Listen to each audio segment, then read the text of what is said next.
Commission. 2.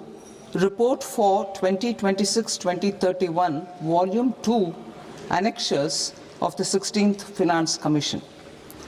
Number 3. Explanatory memorandum as to the action taken on the recommendations contained in the above report. Item number 2, माननीय वित्त मंत्री Nirmala Sitharaman ji.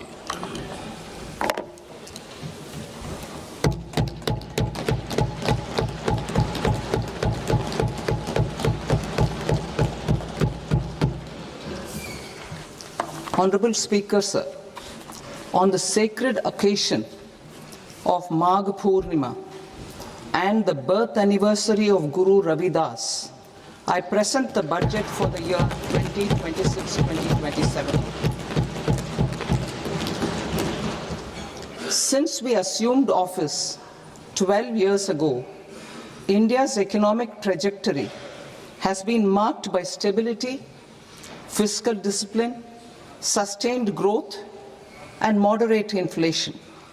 This is the result of conscious choices we have made, even in times heightened uncertainty and disruption. Our government, led by Honorable Prime Minister Modi, has decisively and consistently chosen action over ambivalence, reform over rhetoric, and people over populism. We have pursued far-reaching structural reforms, fiscal prudence and monetary stability, whilst maintaining a strong thrust on public investment. Keeping Atmanirbharta as a lodestar, we have built domestic manufacturing capacity, energy security, and reduced critical import dependencies. Simultaneously, we have ensured that citizens benefit from every action of the government, undertaking reforms to support employment generation, agricultural productivity, household purchasing power, and universal services to people. These measures have delivered a high growth rate of around 7% and helped us make substantial strides in poverty reduction and improvement in the lives of our people. Today, we face an external environment in which trade and multilateralism are imperiled and access to resources and supply chains are disrupted.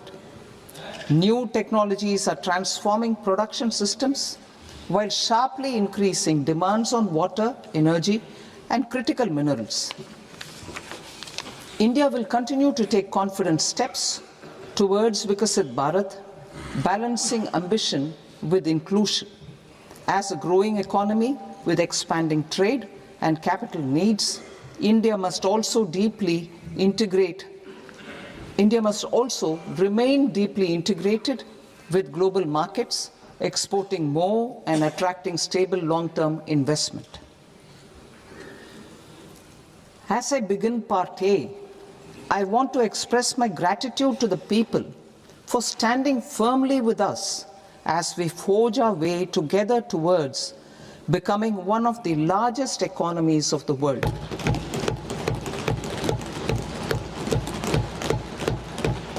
Our aim is to transform aspiration into achievement and potential into performance as we ensure that the dividends of growth reach every farmer, the scheduled caste, the scheduled tribes, the nomads, the youth, the poor, and the women.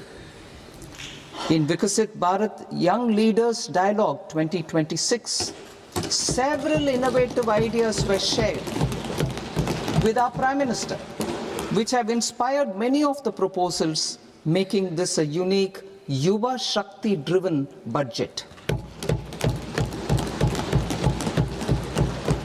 Our government's sankalp is to focus on our poor, underprivileged, and the disadvantaged. To deliver on this sankalp, and given that this is the first budget prepared in Kartavya Bhavan, we are inspired by 3 Kartavya. Our first Kartavya is to accelerate sustained economic growth by enhancing productivity and competitiveness, and building resilience to volatile global dynamics. Our second kartavya is to fulfill aspirations of our people and build their capacity, making them strong partners in India's path to prosperity. Our third kartavya, aligned with our vision of Sabka Saath, Sabka Vikas, is to ensure that every family, community, region, and sector has access to resources, amenities, and opportunities for meaningful participation. This threefold approach requires a supportive ecosystem. The first requirement is to sustain the momentum of structural reforms, continuous, adaptive, and forward-looking. Second, a robust and resilient financial sector is central to mobilizing savings, allocating capital efficiently, and managing risks. Third, cutting-edge technologies, including AI applications, can serve us as force multipliers for better governance. Reform Express. Our government has undertaken comprehensive reforms towards creating employment, boosting productivity, and accelerating growth. After the Prime Minister's announcement on Independence Day in 2025, over 350 reforms have been rolled out. This includes GST simplification, notification of labor codes, and rationalization of mandatory quality control orders.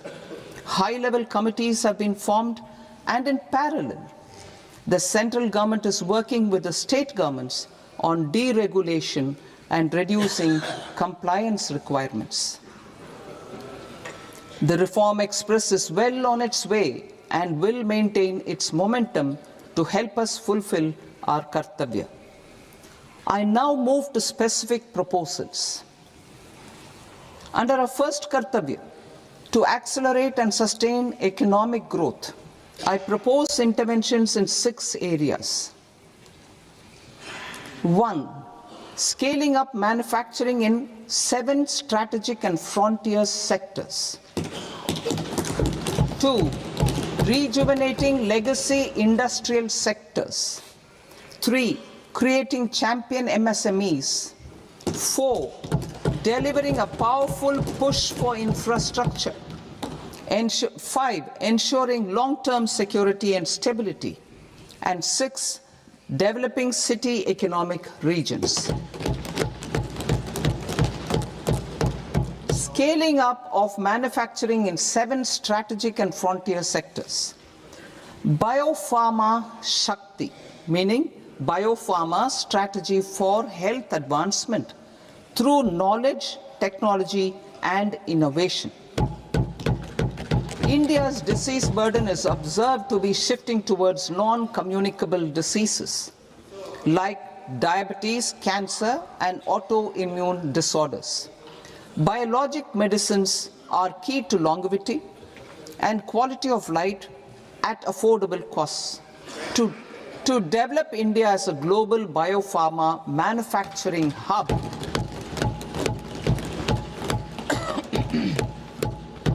I propose the Biopharma Shakti with an outlay of 10,000 crores over the next 5 years.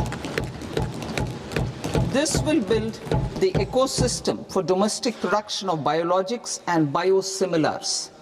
The strategy will include a biopharma-focused network with 3 new national institutes of pharmaceutical education and research, popularly known as NIPERs, and upgrading 7 existing ones.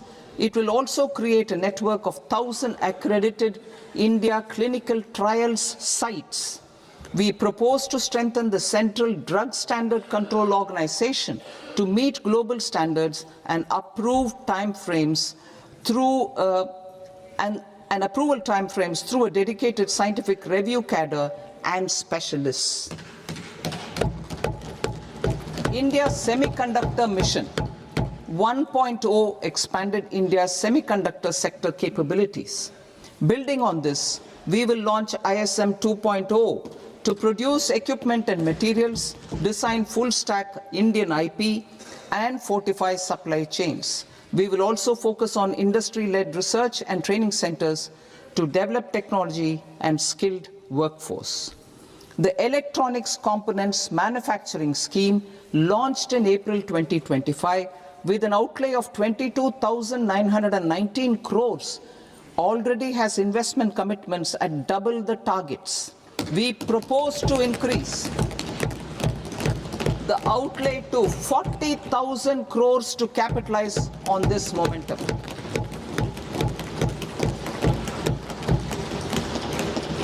A scheme for rare earth permanent magnets was launched in 2025 November.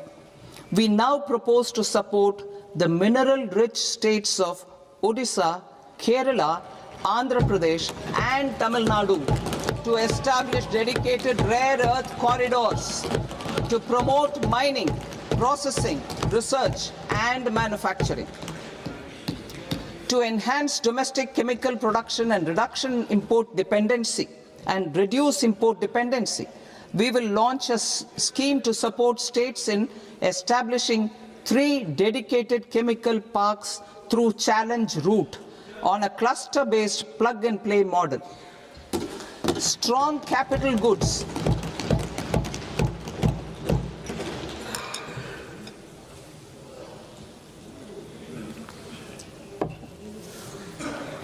Strong capital goods capability is a determinant of productivity and quality across different sectors. Towards building this capacity, I propose the following. High-tech tool rooms will be established by central public sector enterprises at 2 locations as digitally enabled automated service bureaus that locally design, test, and manufacture high-precision components at scale and at lower cost. 2. A scheme for enhancement of construction and infrastructure equipments will be introduced to strengthen domestic manufacturing of high value and technologically advanced CIE. This can range from lifts in a multi-storied apartment or firefighting equipment in multiplexes, large or small, and to tunnel boring equipments for building metros and high-altitude roads. I also propose a scheme for container manufacturing to create a globally competitive container manufacturing ecosystem with a budgetary allocation of 10,000 crores over a 5-year period. For the labor-intensive textile sector, I propose an integrated program with 5 subparts. 1. The National Fiber Scheme for self-reliance in natural fibers, such as silk, wool, and jute, man-made fibers, and new age fibers. Textile expansion and employment scheme to modernize traditional clusters with capital support for machinery, technology upgradation, and common testing and certification centers. 3. The National Handloom and Handicraft Program to integrate and strengthen existing schemes and ensure targeted support for weavers and artisans. Tex Eco Initiative to promote globally competitive and sustainable textiles and apparels. Samarth 2.0 to modernize the upgrade the textile skilling ecosystem through collaboration with industry and academic institutions. Further, I propose to set up mega textile parks in challenge mode. They can also focus on bringing value addition to technical textiles. I propose to launch the Mahatma Gandhi Gram Swaraj initiative to strengthen khadi, handloom, and handicrafts. This will help in global market linkage and branding. It will streamline and support training, skilling, quality of process, and production. This will benefit our weavers, village industries, one district, one product ODOP initiative, and also our rural youth. India has the potential to emerge as a global hub for high quality, affordable sports goods. I propose a dedicated initiative for sports goods that will promote manufacturing, research, and innovation in equipment design as well as material sciences. Rejuvenation of legacy industrial clusters. I propose to introduce a scheme to revive 200 legacy industrial clusters to improve their cost competitiveness and efficiency through infrastructure and technology upgradation. Creating champion SMEs and supporting micro enterprises. Recognizing MSMEs as a vital engine of growth, I propose a three-pronged approach to help them grow as champions. Equity support. I propose to introduce a dedicated 10,000 crores SME growth fund to create future champions, incentivizing enterprises based on select criteria. I also propose to top up the Self-Reliant India Fund set up in 2021 with 2,000 crores to continue support to micro enterprises and maintain their access to risk capital. Liquidity support. With TREDS, more than 7 lakh crore has been made available to MSMEs. To leverage its full potential, I propose 4 measures. 1. Mandate TREDS as the transaction settlement platform for all purchases from MSMEs by CPSEs, serving as a benchmark for other corporates. 2. Introduce a credit guarantee support mechanism through CGTMSE for invoice discounting on TREDS platform. 3. Link GEM with TREDS for sharing information with financiers about government purchases from MSMEs, encouraging cheaper and quicker financing. 4. Introduce TREDS receivables as asset-backed securities, helping develop a secondary market, enhancing liquidity and settlement of transactions. Professional support. Government will facilitate professional institutions such as the ICAI, ICSI, ICMAI to design short-term modular courses and practical tools to develop a cadre of corporate mitras, especially in Tier 2 and Tier 3 towns. These accredited para-professionals will help MSMEs meet compliance requirements at affordable costs. Infrastructure. During this past decade, our government has undertaken several initiatives for large-scale enhancement of public infrastructure, including through new financing instruments such as Infrastructure Investment Trust in WITS and Real Estate Investment Trust REITs, and institutions like NIIF and NABFID. We shall continue to focus on developing infrastructure in cities with over 5 lakh population, that is Tier 2, Tier 3 cities, which have expanded to become growth centers. Public capital expenditure has increased manifold from 2 lakh crore in 2014-15 to an allocation of 11.2 lakh crore in BE 25-26. In this coming year, that is financial year 2026-27, I propose to increase it to 12.2 lakh crores to continue the momentum. To strengthen the confidence of private developers regarding risks during infrastructure development and construction phase, I propose to set up an infrastructure risk guarantee fund to provide prudentially calibrated partial credit guarantee to lenders. Over the years, RITES have emerged as a successful instrument for asset monetization. I propose to accelerate recycling of significant real estate assets of the CPSEs through the setting up of dedicated RITES. To promote environmentally sustainable movement of cargo, I propose to 1. Establish new dedicated freight corridors connecting Dankuni in the east to Surat in the west. Operationalize 20 new national waterways over the next 5 years,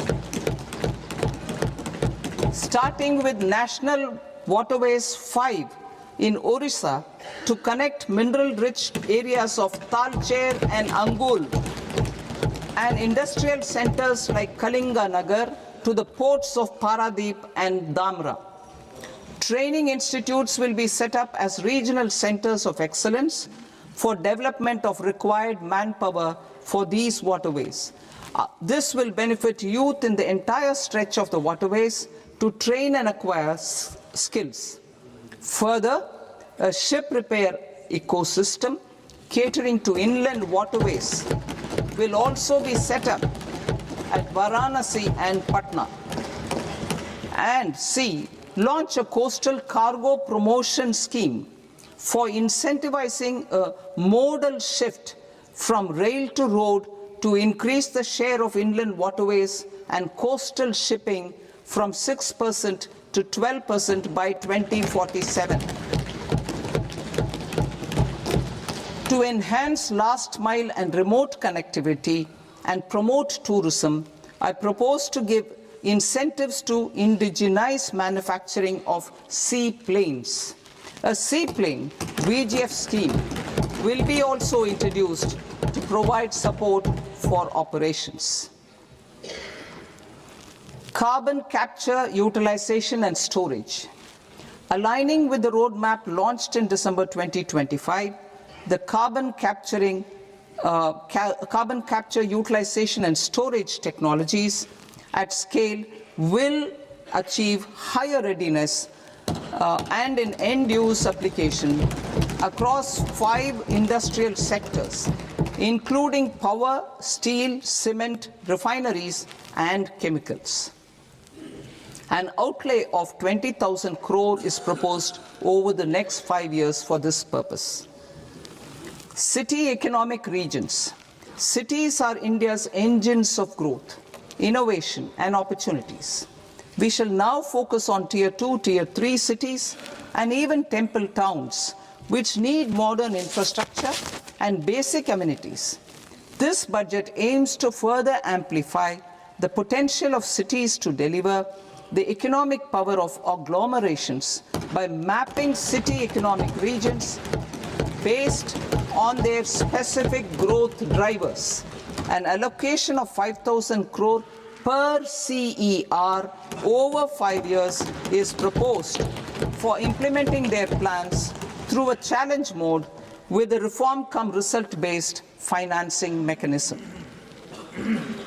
In order to promote environmentally sustainable passenger systems, we will develop 7 high-speed rail corridors between cities as growth connectors, namely Mumbai to Pune, Pune to Hyderabad, Hyderabad to Bengaluru, Hyderabad to Chennai, Chennai to Bengaluru, Delhi to Varanasi, Varanasi to Siliguri.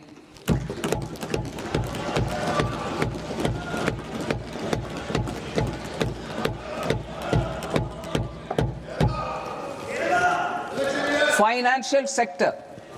The Indian banking sector today is characterized by strong balance sheet, historic highs in profitability, improved asset quality, and coverage exceeding 98% of villages in the country.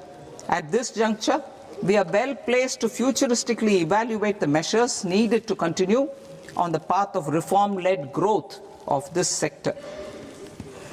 I propose setting up a high-level committee on banking for Vikasit Bharat. High-level committee on banking for Vikasit Bharat to comprehensively review the sector and align it with India's next phase of growth, while safeguarding financial stability, inclusion, and consumer protection. The vision for NBFCs for Vikasit Bharat has been outlined with clear targets for credit disbursement and technology adoption in order to achieve scale and improve efficiency in the public sector NBFCs. As a first step, it is proposed to restructure the Power Finance Corporation and Rural Electrification Corporation.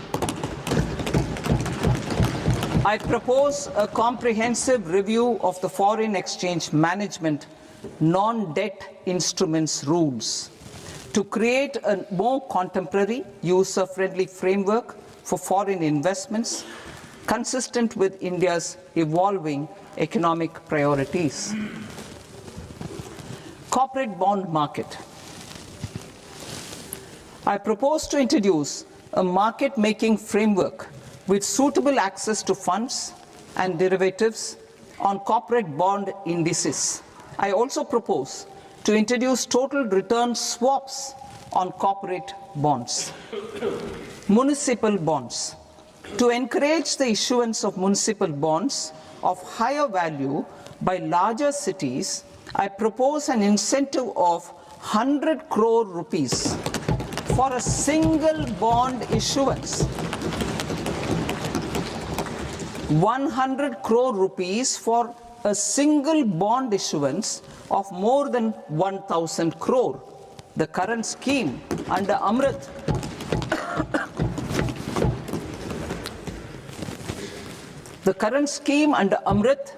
which incentivizes issuances up to 200 crores only, will also continue to support smaller and medium towns.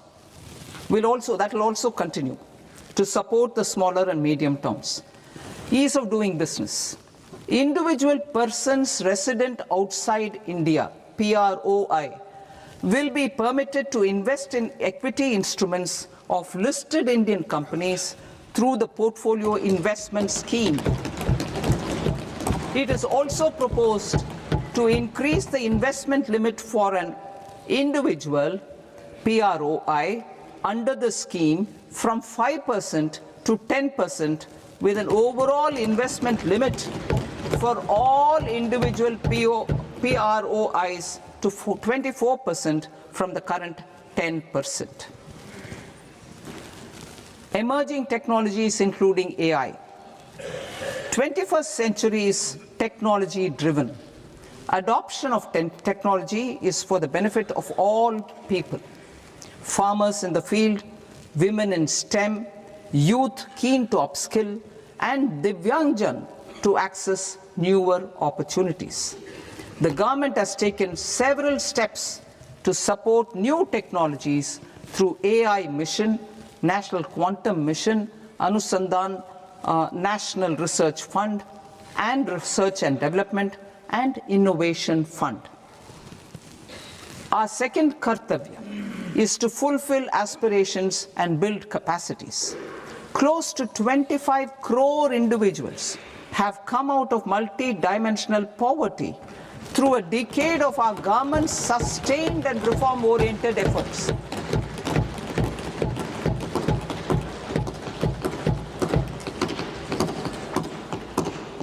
Our government has therefore decided to place a renewed emphasis on the service sector to provide a pathway to fulfilling aspirations of a youthful India with the following measures.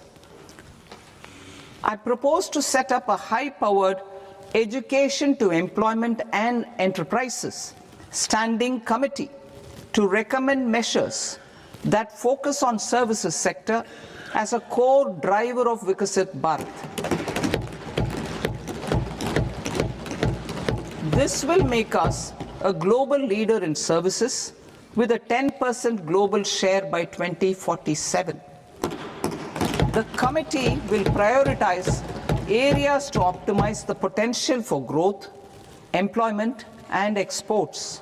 They will also assess the impact of emerging technologies, including AI, on jobs and skill requirements and propose measures thereof.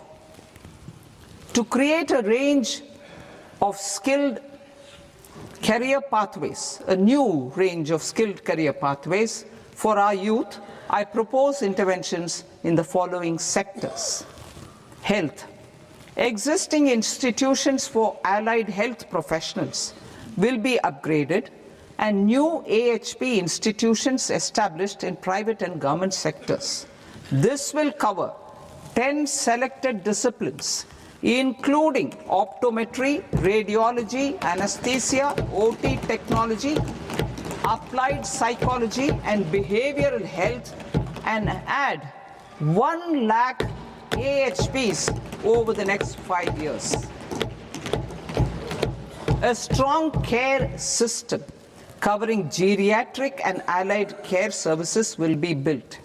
A variety of NSQF-aligned programs will be developed to train multi-skilled caregivers, combining core care and allied skills such as wellness, yoga, and operation of medical assistive devices. In the coming year, 1.5 lakh caregivers will be trained.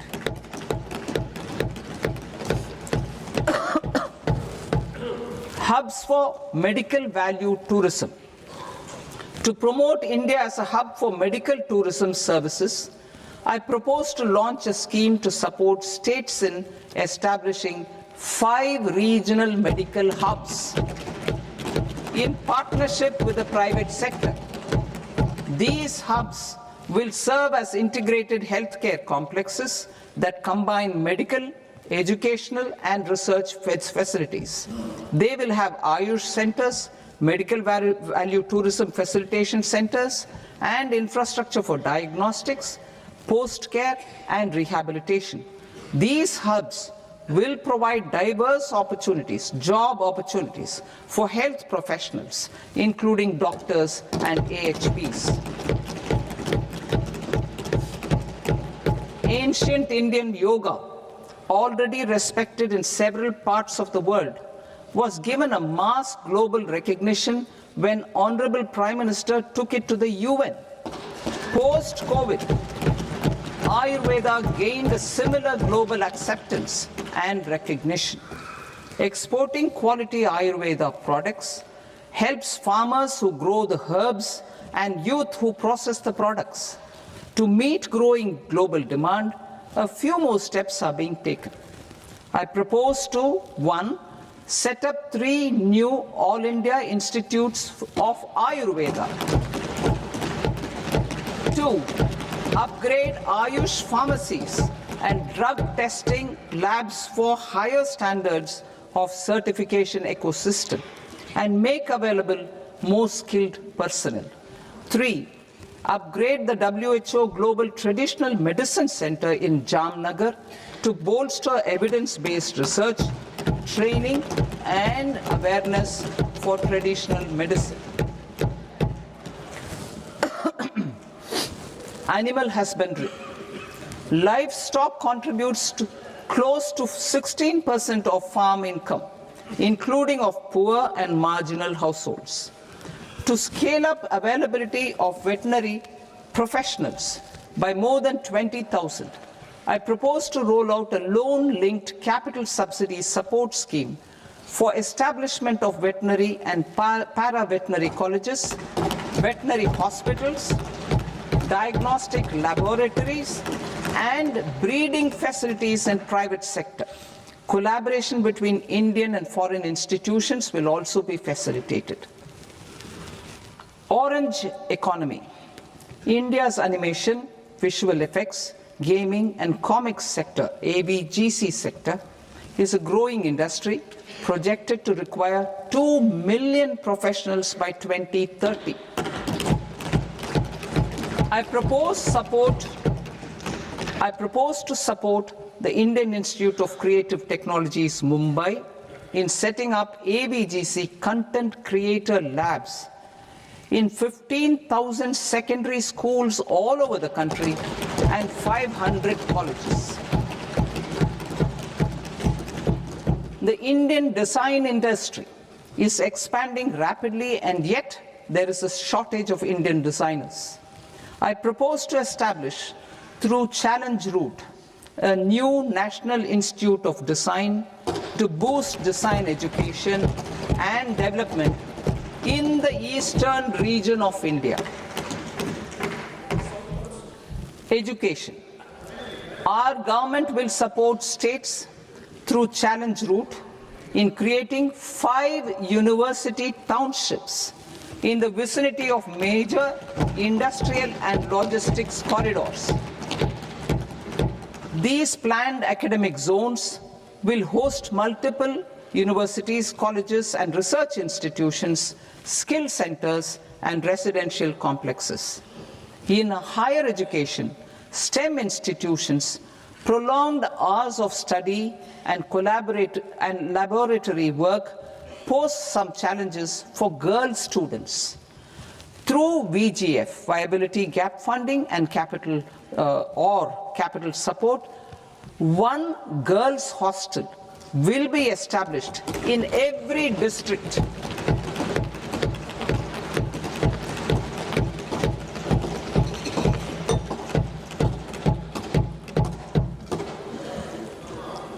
To promote astrophysics and astronomy via immersive experiences, 4 telescope infrastructure facilities will be set up or upgraded. The National Large Solar Telescope, the National Large Optical Infrared Telescope, the Himalayan Chandra Telescope, and the Cosmos 2 Planetarium. Tourism. The tourism sector has the potential to play a large role in the employment generation, forex earnings, and expanding the local economy. I propose to set up a National Institute of Hospitality by upgrading the existing National Council for Hotel Management and Catering Technology. It will function as a bridge between academia, industry, and government. I also propose a pilot scheme for upskilling 10,000 guides in 20 iconic tourist sites through a standardized, high-quality, 12-week training course in hybrid mode in collaboration with the Indian Institute of Management.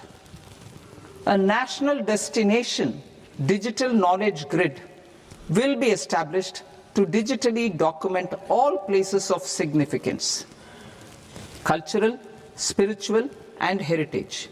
This initiative will create a new ecosystem of jobs for local researchers, historians, content creators, and technology partners.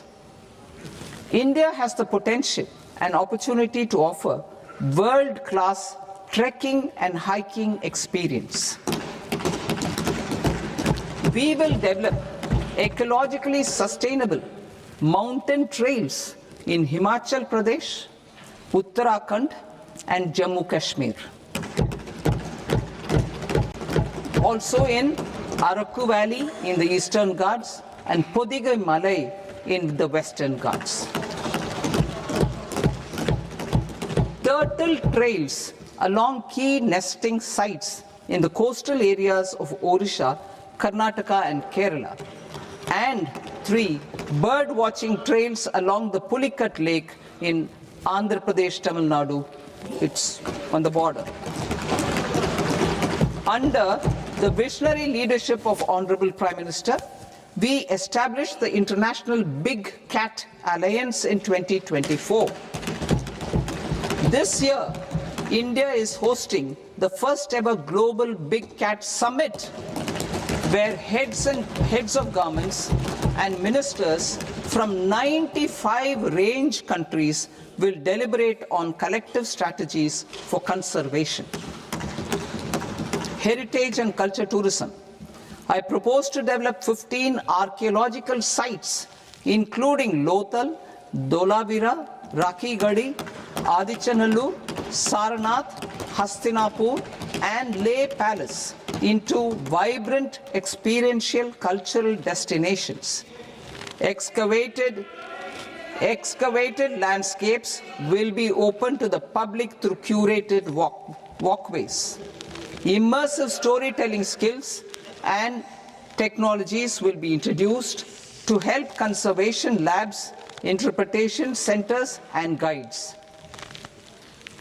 The sports sector provides multiple means of employment, skilling, and job opportunities. Taking forward the systematic nurturing of sports talent which is set in motion through the Khelo India program earlier, I propose to launch a Khelo India mission to transform the sports sector over the next decade.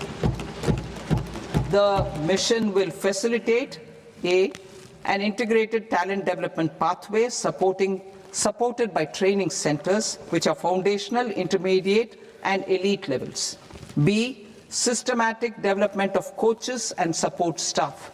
C, integration of sports science and technology. D, competitions and leagues to promote sports culture and provide platforms.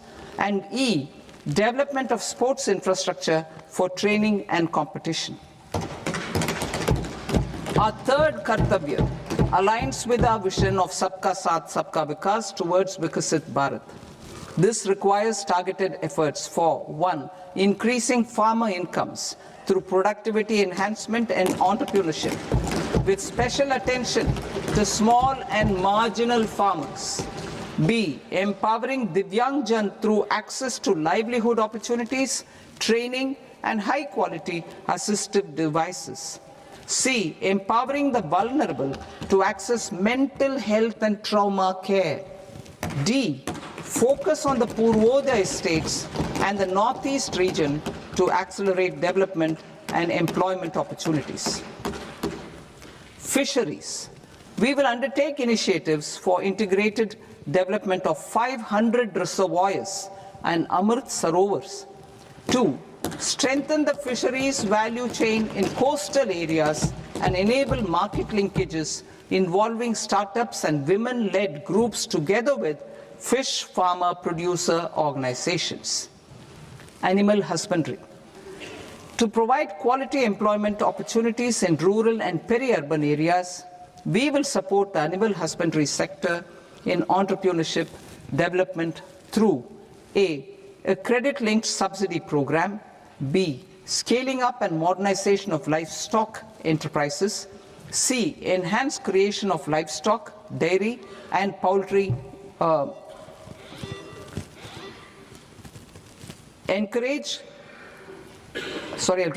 Enhanced creation of livestock, dairy, and poultry-focused integrated value chains.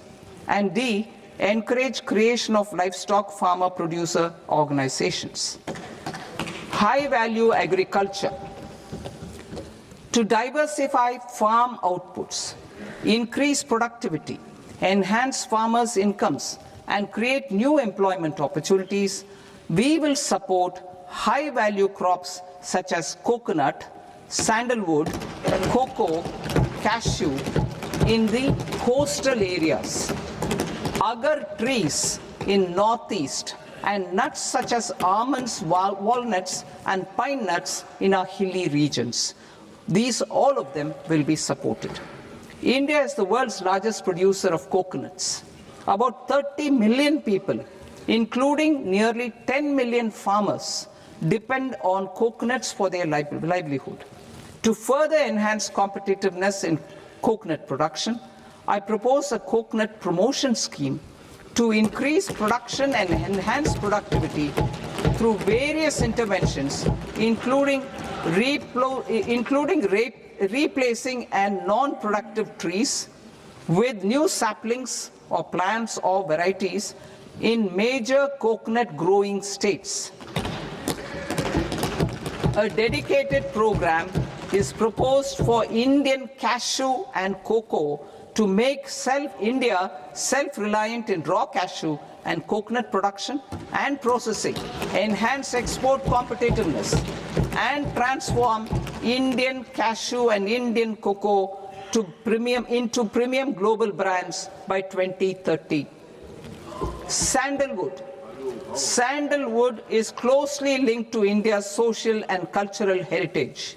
Our government will partner with state governments to promote focused cultivation and post-harvest processing to restore the glory of the Indian sandalwood ecosystem, to rejuvenate old, low-yielding orchards, and expand high-density cultivation of walnuts, almonds, and pine nuts. We will support a dedicated program to enhance farmer incomes and in bringing value addition by engaging youth. Bharat Vistar, that is virtually integrated system to access agricultural resources.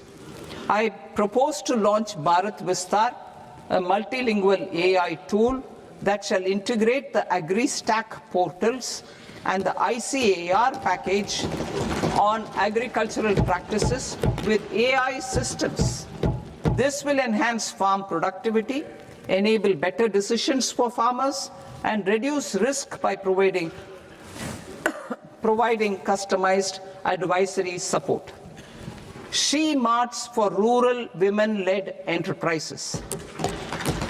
Building on the success of Lakpati Didi program, I propose to help women take the next step from credit-linked livelihoods to being owners of enterprises. Self-help entrepreneur, She Marts will be set up as community-owned retail outlets within the cluster-level federations through enhanced and innovative financing instruments. Empowering Divyangjan. Divyangjan Kaushal Yojana. Information technology, AVGC sectors, hospitality and food and beverages sectors often offer task-oriented and process-driven roles which are suitable for Divyangjan. We will ensure dignified livelihood opportunities through industry-relevant and customized training specific to each Divyangjan group. Divyang Sahara Yojana. Timely access to high-quality assistive devices for all eligible Divyangjan is a fundamental need. I propose to 1. Support the Artificial Limbs Manufacturing Corporation of India, Alimco, to set up and to scale up production of assistive devices, invest in R&D and AI integration, strengthen PM Divyasha Kendras, and support setting up of assistive technology marts as modern retail style centers where Divyangjan and senior citizens can see, try and purchase assistive products. Reaffirming our commitment to mental health and trauma care. There are no national institutes for mental health care in North India. We will therefore set up a NIMHANS 2 and also upgrade national mental health institutes in Ranchi and in Tezpur as regional apex institutions. Emergencies expose families, particularly the poor and vulnerable, to unexpected expenditure. We will strengthen and increase these capacities by 50% in district hospitals by establishing emergency and trauma care centers. Focus on Purvodaya states and northeastern regions. Purvodaya. I propose the development of an integrated East Coast industrial corridor with a well-connected node at Durgapur, creation of 5 tourism destinations in 5 Purvodaya states, and the provision of 4,000 e-buses. Buddhist sites in northeastern region. The northeastern region is a civilizational confluence of Theravada and Mahayana or Vajrayana traditions. I propose to launch a scheme for development of Buddhist circuits in Arunachal Pradesh, Sikkim, Assam, Manipur, Mizoram, and Tripura. The scheme will cover preservation of temples and monasteries, pilgrimage interpretation centers, connectivity, and pilgrim amenities. 16th Finance Commission. On 17th November 2025, the 16th Finance Commission submitted its report to the President. As mandated under Article 281 of the Constitution, the government is to lay the report along with the explanatory memorandum on the action taken report on the recommendations of the Commission in Parliament, which, Sir, Honourable Speaker, you've allowed me to do at the commencement of this session. The government has accepted the recommendation of the Commission to retain the vertical share of devolution at 41%.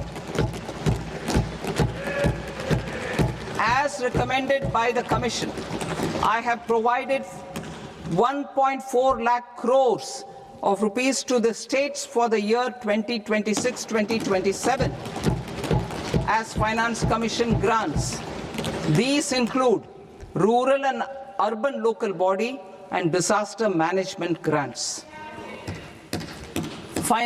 Fiscal consolidation. Government has been delivering on our fiscal commitments consistently without compromising on social needs.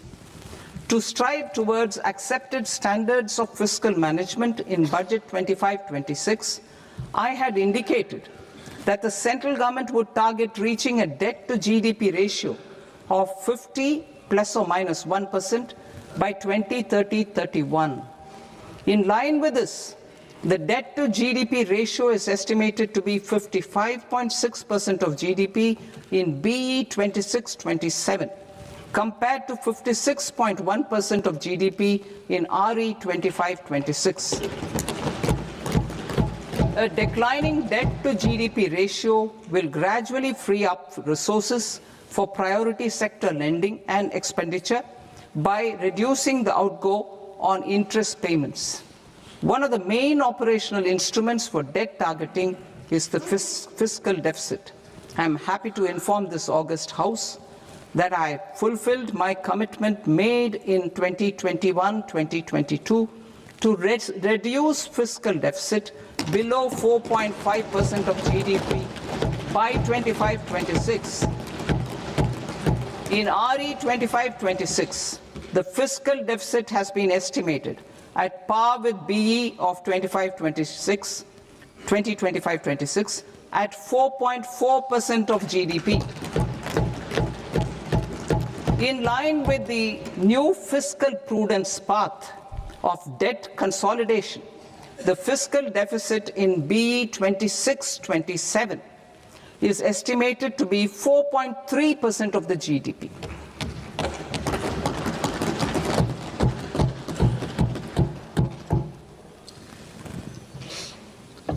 The revised estimates of the non-debt receipts are 34 lakh crore rupees, of which the centre's net tax receipts are 26.7 lakh crore. The revised estimate of the total expenditure is 49.6 lakh crore rupees, of which the capital expenditure is about 11 lakh crores. Budget estimates 2026 to 2027. Coming to 26-27, the non-debt receipts and the total expenditure are estimated as 36.5 lakh crore and 53.5 lakh crore respectively. The centre's net tax receipts are estimated at 28.7 lakh crore rupees. To finance the fiscal deficit, the net market borrowings from dated securities are estimated at 11.7 lakh crore rupees. The balance financing is expected to come from small savings and other sources. The gross market borrowings are estimated at 17.2 lakh crore rupees. I'll now move to Part B. Part B, direct taxes.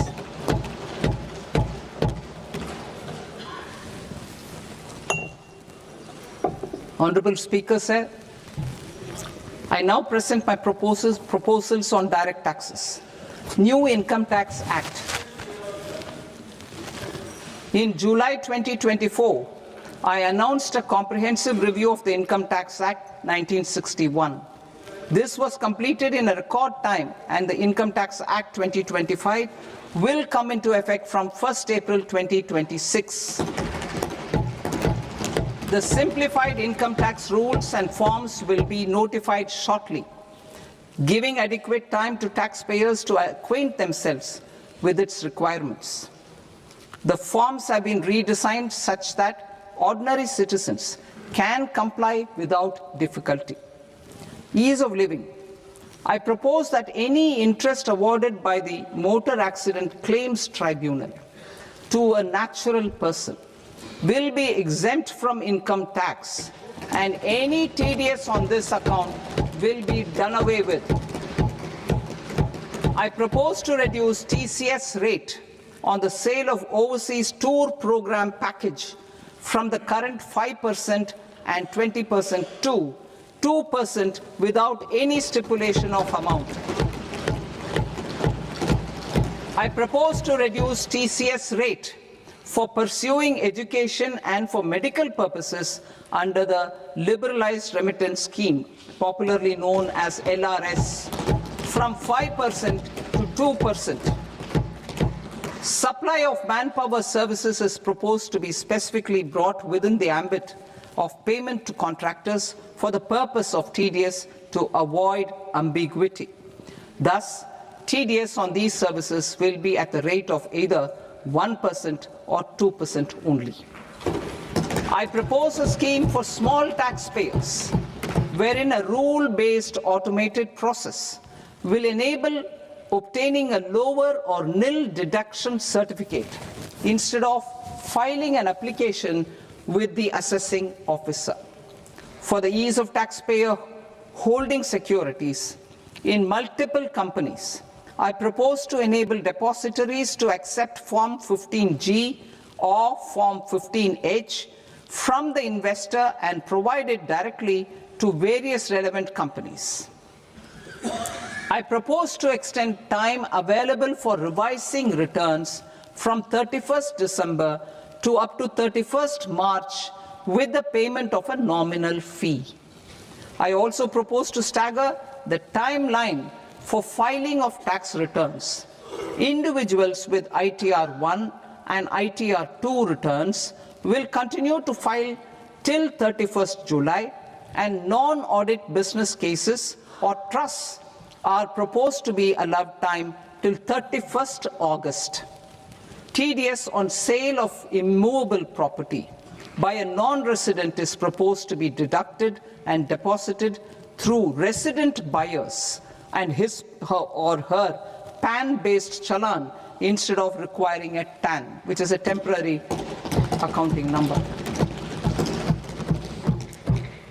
To address practical issues of small taxpayers like students, young professionals, tech employees, relocated NRIs, and such others, I propose to introduce a one-time 6-month foreign asset disclosure scheme for these taxpayers to disclose income or assets below a certain size.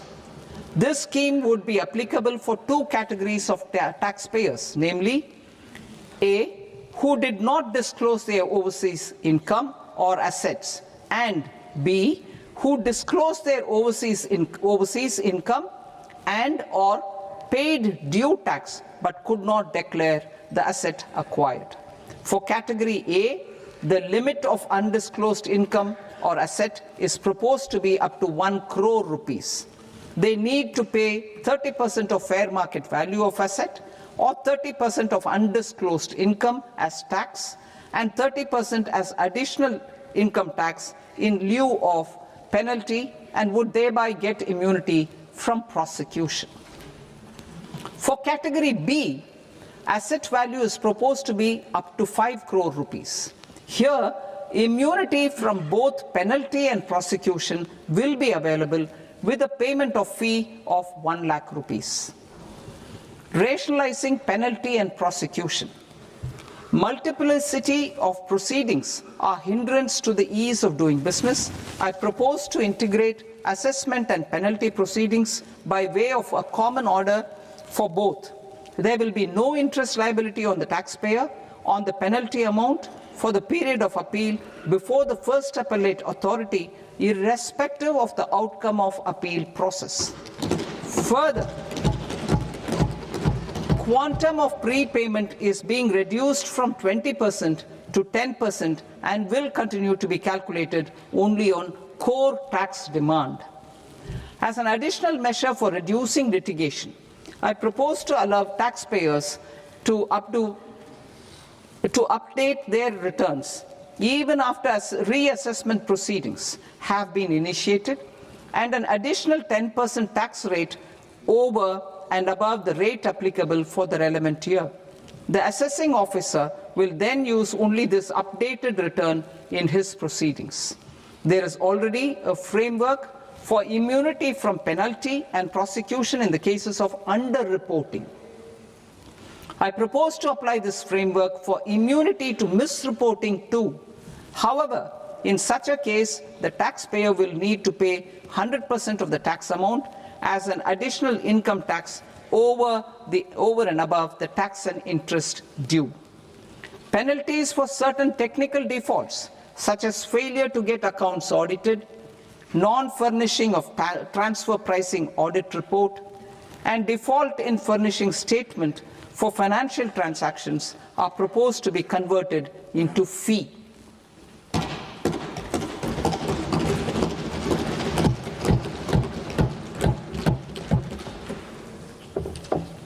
I propose to rationalize prosecution framework under Income Tax Act while maintaining a careful balance for deterrence in some serious offence.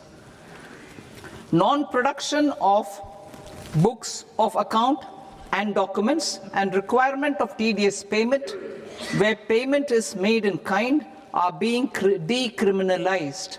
Further, minor offences will attract fine only. The remaining prosecutions will be graded commensurate with the quantum of offence. They will entail only simple imprisonment with maximum imprisonment reduced to 2 years and power to courts to convert even those into fines. There is no penalty. There is no penalty presently for non-disclosure of non-immovable foreign assets with aggregate value less than 20 lakh rupees. I propose to also provide them with immunity from prosecution with retrospective effect from 1/10/2024.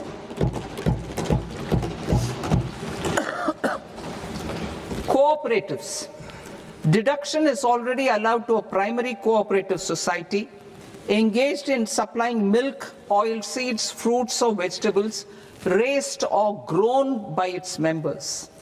I propose to extend this deduction to also include supply of cattle feed and cotton seed produced by its members. I propose to allow inter-cooperative society dividend income as deduction under the new tax regime to the extent it is further distributed to its members. I further propose to allow exemption for a period of 3 years to dividend income received by a notified national cooperative federation on their investments made in companies up to 31/1/2026. This exemption would be allowed only for dividends further distributed to its member cooperatives. Supporting IT sector as India's growth engine. India is a global leader in software development services, IT-enabled services, knowledge process outsourcing services, and contract R&D services relating to software development. These businesses and their segments are quite interconnected with each other. All these services are proposed to be clubbed under a single category of information technology services with a common safe harbor margin of 15.5% applicable to all. The threshold for availing safe harbor for IT services is being enhanced substantially from 300 crore rupees to 2,000 crore rupees. Safe harbor for IT services shall be approved by an automated rule-driven process without any need for tax officer to examine and accept the application. Once applied by an IT services company, the same safe harbor can be continued for a period of 5 years at a stretch at its choice. For IT services companies who want to conclude advanced pricing agreement, APA, I propose to fast-track unilateral APA process for IT services and endeavor to conclude it within a period of 2 years. The period of 2 years can be extended by a further period of 6 months on taxpayers' request. I propose to extend the facility of modified returns available to the entity entering APA to its associated entities also. Attracting global business and investment. Recognizing the need to enable critical infrastructure and boost investment in data centers, I propose to provide tax holiday till 2047 to any foreign company that provides cloud services to customers globally by using data center services from India. It will, however, need to provide services to Indian customers through an Indian reseller entity. I also propose to provide a safe harbor of 15% on cost in case the company providing data center services from India is a related entity. To harness the efficiency of just-in-time logistics for electronic manufacturing, I propose to provide safe harbor to non-residents for component warehousing in a bonded warehouse at a profit margin of 2% of the invoice value. The resultant tax of about 0.7% will be much lower than in competing jurisdictions. To provide fillip to toll manufacturing in India, I propose to provide exemption from income tax for 5 years to any non-resident who provides capital goods, equipment, or tooling to any toll manufacturer in a bonded zone. To encourage vast pool of global talent to work in India for a longer period of time, I propose to provide exemption to global, non-India sourced income of a non-resident expert for a stay period of 5 years under notified schemes. I propose to provide exemption from minimum alternate tax, the MAT, to all non-residents who pay tax on presumptive basis. Tax administration. I propose to constitute a joint committee of Ministry of Corporate Affairs and Central Board of Direct Taxes for incorporating the requirements of income computation and disclosure standards, the ICDS, in the Indian Accounting Standards, IND AS itself. Separate accounting requirement based on ICDS will be done away with from the tax year 27-28. To support Prime Minister Modi's vision of homegrown accounting and advisory firms to become global leaders, I propose to rationalize the definition of accountant for the purposes of safe harbor rules. Other tax proposals. Change in taxation of buyback was brought in to address the improper use of buyback route by promoters. In the interest of minority shareholders, I propose to tax buyback for all types of shareholders as capital gains. However, to disincentivize misuse of tax arbitrage, promoters will pay an additional buyback tax. This will make effective tax 22% for corporate promoters. For non-corporate promoters, the effective tax will be 30%. TCS rate for sellers of specific goods, namely alcoholic liquor, scrap, and minerals, will be rationalized to 2%, and that on tendu leaves will be reduced from 5% to 2%.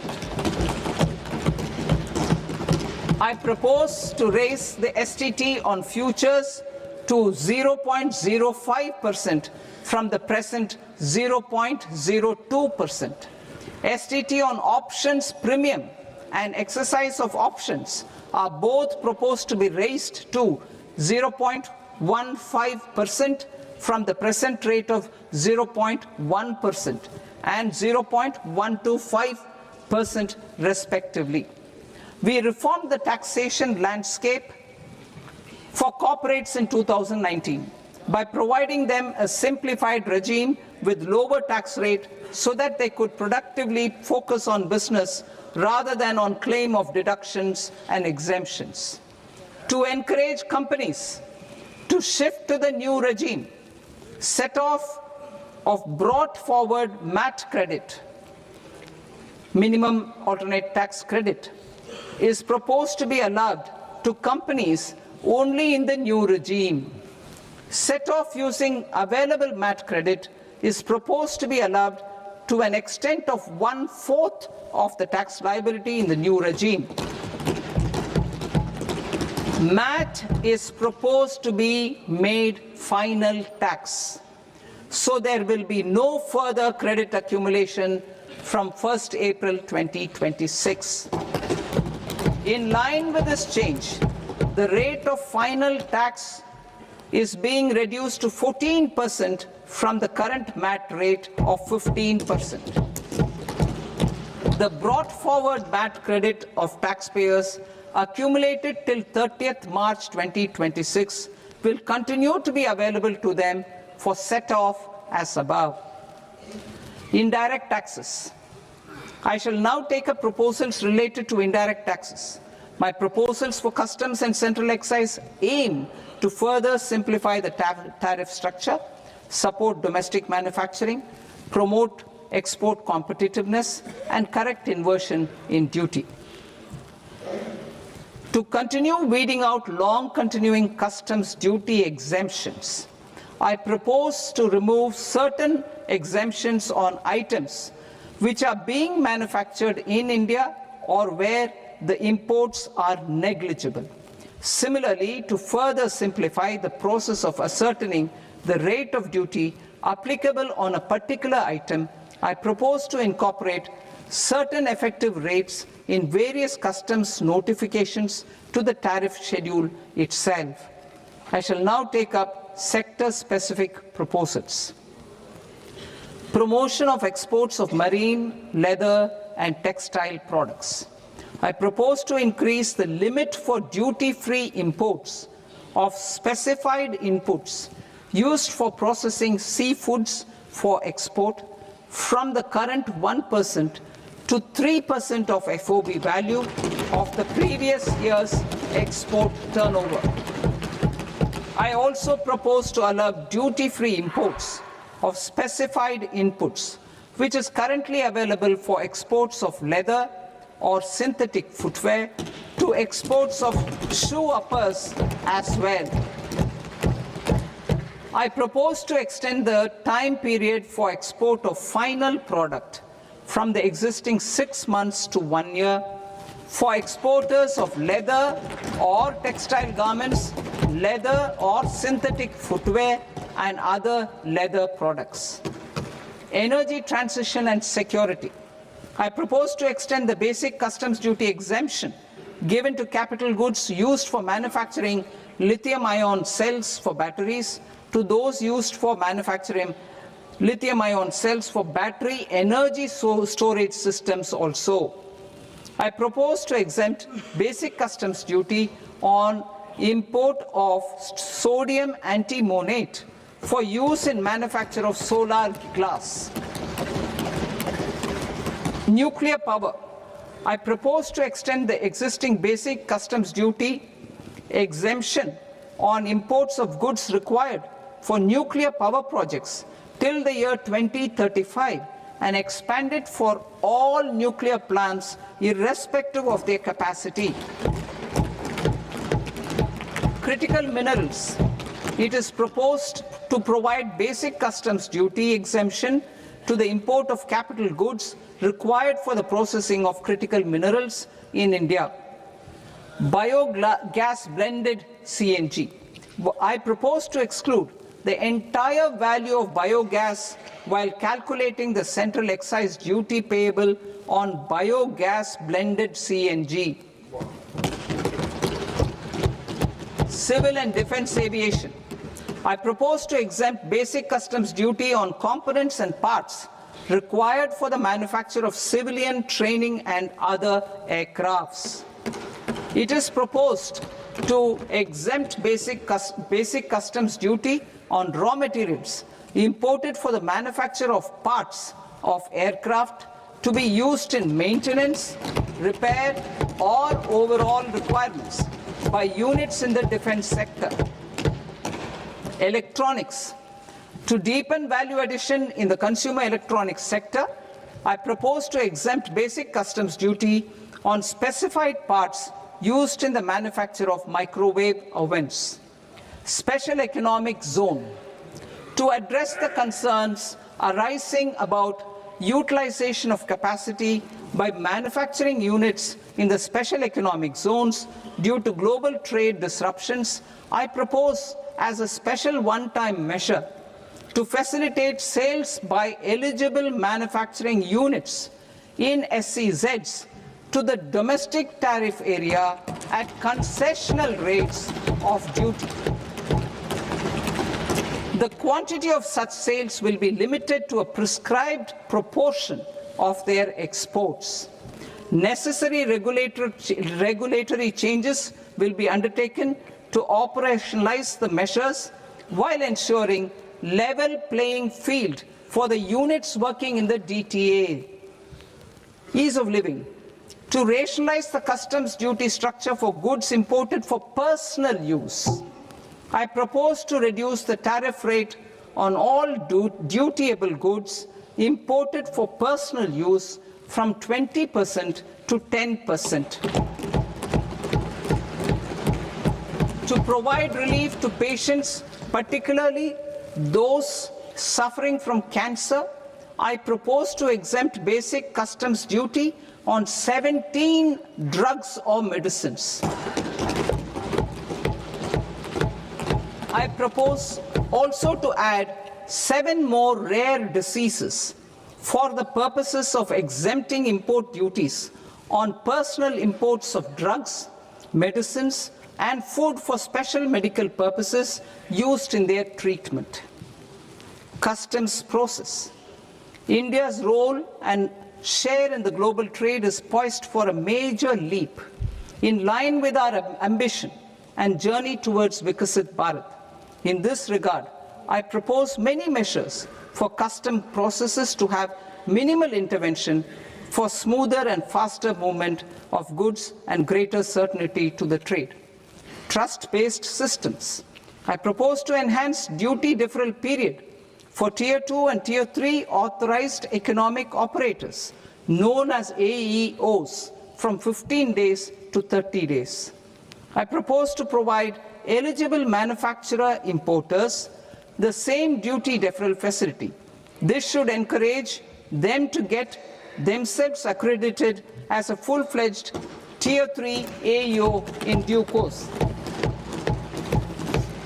To provide greater certainty and for better business planning, I propose to extend validity period of advance ruling binding on customs from the present 3 years to 5 years. In the spirit of the whole of government approach,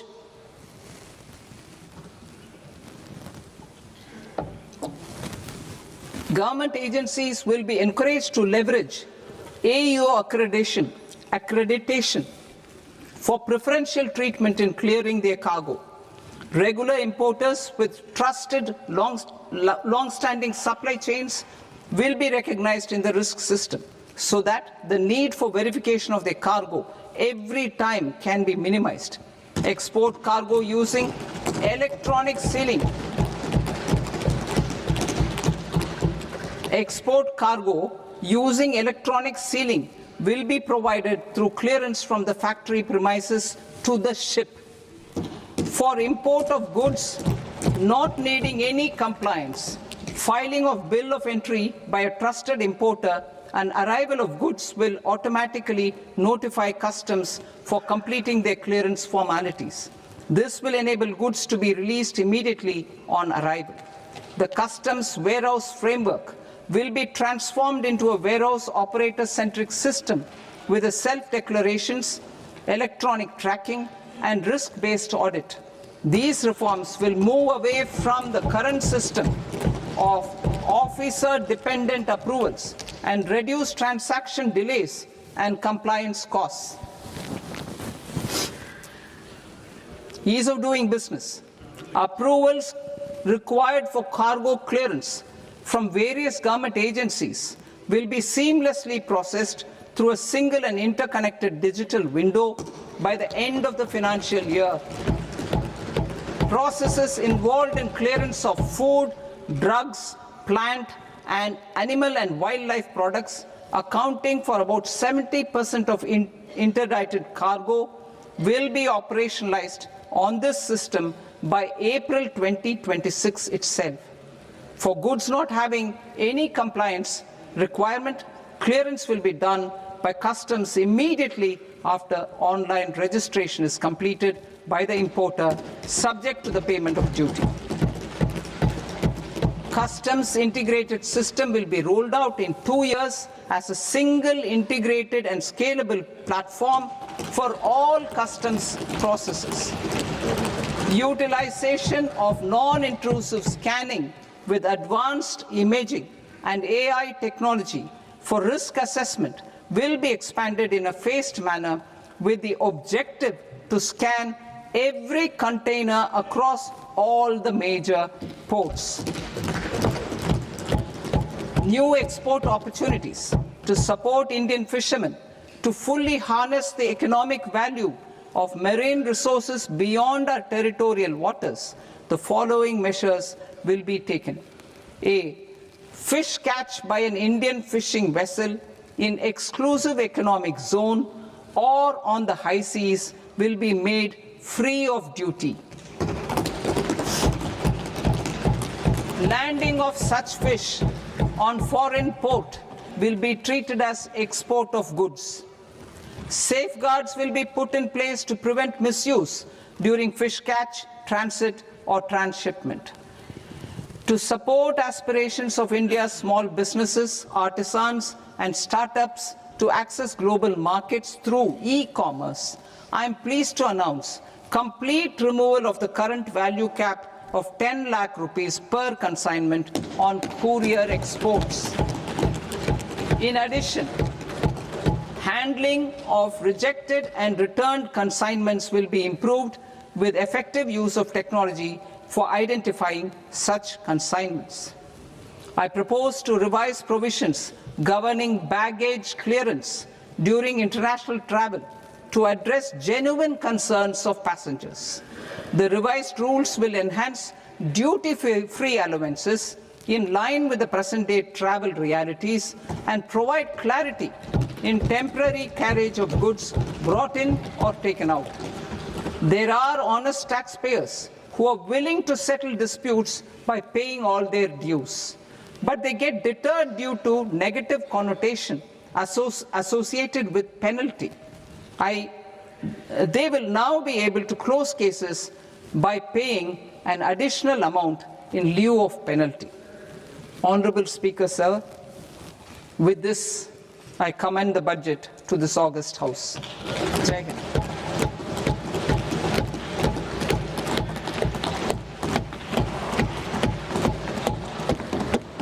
One and a half hours. Item number 3, माननीय वित्त मंत्री जी.